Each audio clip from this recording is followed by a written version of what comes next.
the difficulties I'm having right now Yes. is finding a question, actually. Good for you. Because anything, I mean, yeah, I have some stuff that I'm dealing with that I know I'm going to move. I don't know where, but it's not really important. Where is not important. That you choose is important. However, we would encourage you here to satisfy the event that we have suggested previously.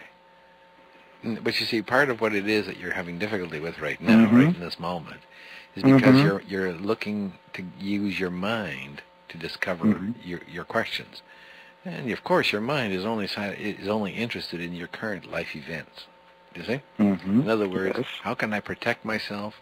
How can I stop myself from being harmed? How can I make sure that I expand my life to make things easy? You see?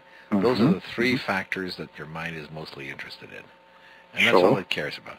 So it's looking for questions in those three areas, and of course you're telling your mind, well, you don't need to ask this because we already know the answer to that. You don't need to ask that because this is easy.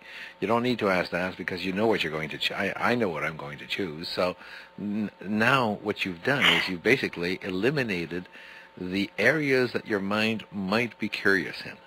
So you've kind of narrowed your curiosity. But you're not tapping into yourself's curiosity here. I have a question about the group consciousness. Good. Let's go ahead and explore.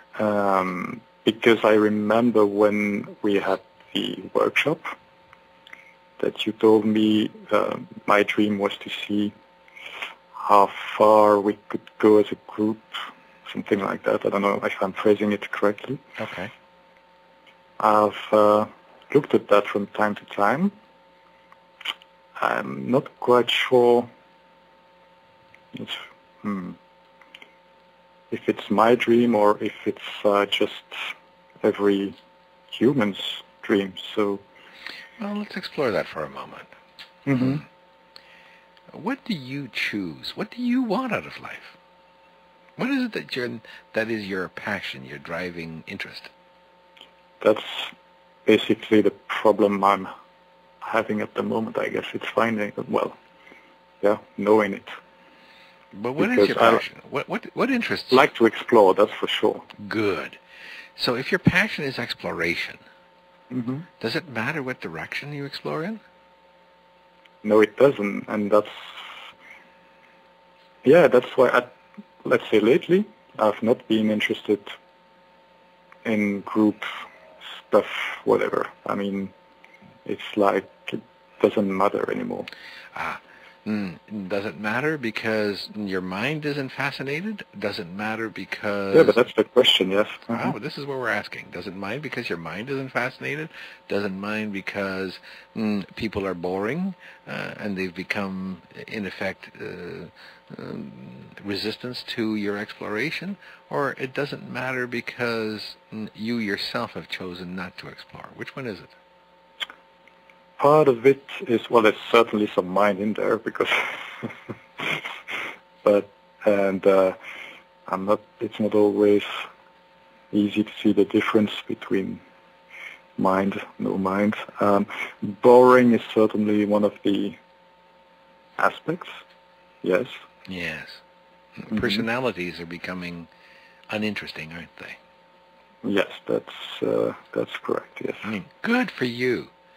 So now that personalities are becoming uninteresting, what's the next step? Where would you like to go with this? You see?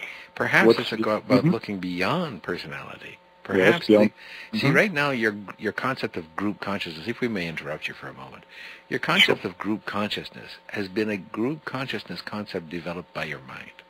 In other words, John, Henry, Louise, Mary, George, and maybe Larry, we all form together a group. You see? And really, John and Larry, well, they're aggravating because their personalities are just always resisting. Louise and Mary, well, they all fawn over John, so who cares about them? You see? And so on and so on. So in other words, personalities are really not that interesting because you've seen it, you've done it, you know it. It's not that interesting. Having said that, up till now, your mind's been looking at creating a group or studying a group on the basis of all of these personalities and these people. What if you went beyond that? What if you looked at group from a perspective of energy? Yes, okay. You see? What if you looked outside of your mind and started exploring in areas that your mind has not conceived of yet, which is really the energy movement of choice that creates a group in and of itself? That would be a little more fascinating, wouldn't it?